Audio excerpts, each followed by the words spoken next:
morning, members of Parliament, members of Indigenous Parliament, civilians, and members of all Indigenous nations.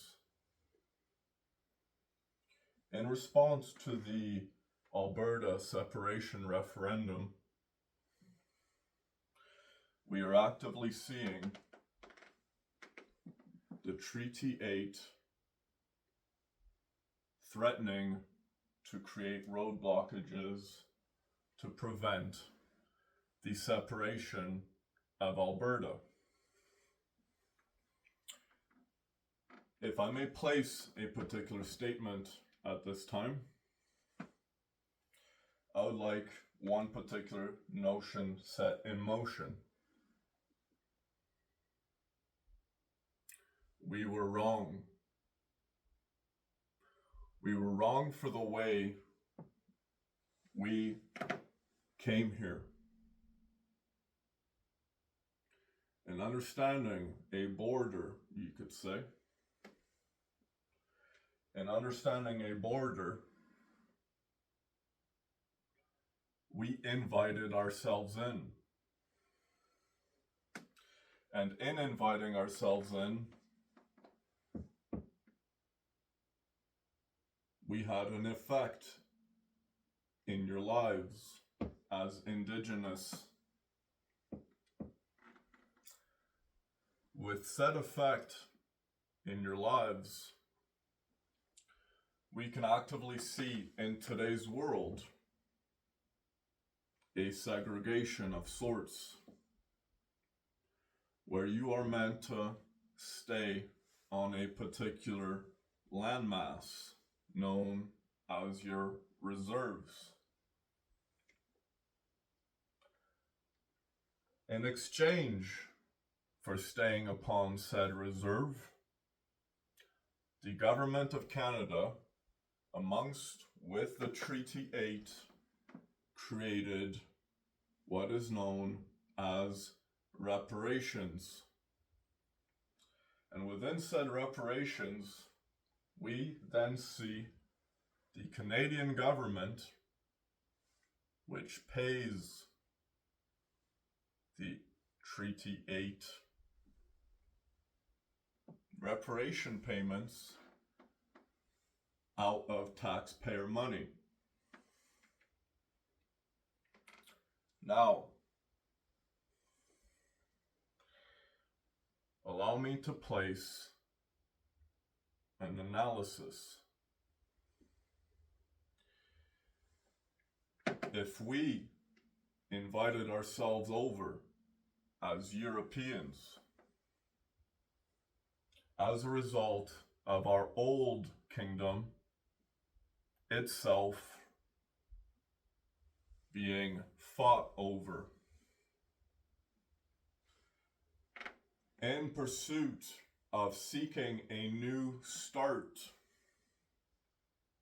we ventured across the ocean. And in venturing across the ocean,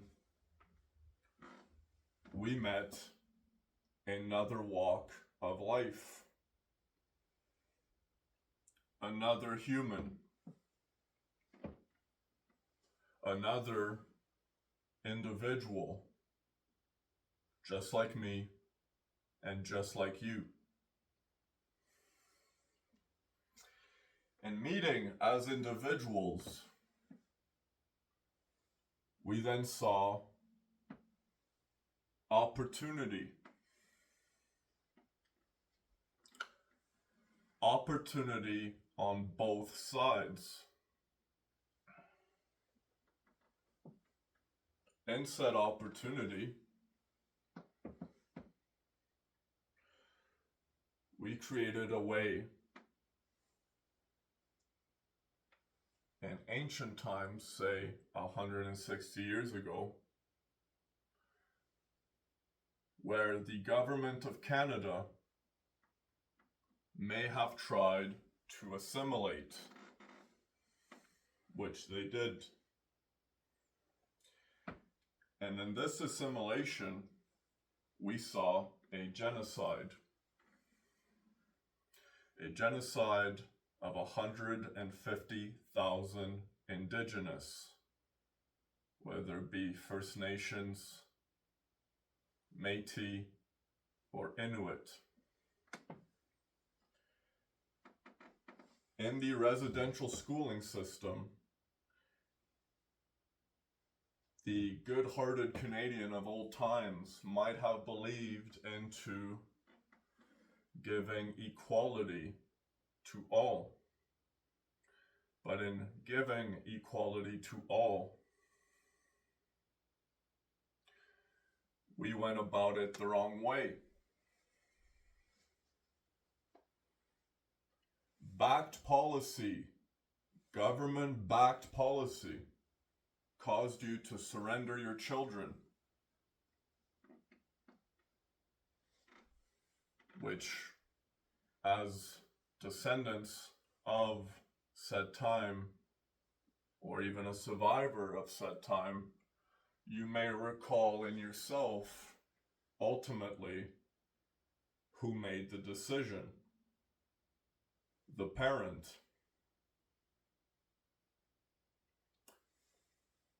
In the residential schooling system, the government-backed policy simply stated for the child to receive education. It also gave a place for children to go during the day, or to not be taken care of until they were once again given a better chance at equality. And this particular negative way of approaching our essential government-backed policy, we as Canadians can actively take the blame for creating said government-backed policy, which we have been paying billions of dollars in reparations. Billions of dollars, which is a lot of money. And in these particular billions of dollars,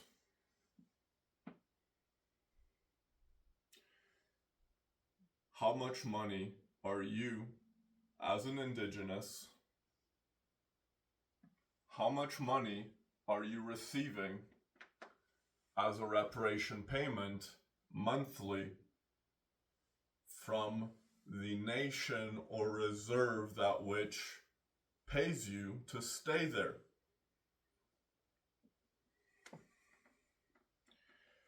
Essentially, the point that I will create in this analysis is, in exchange for said reparation payments,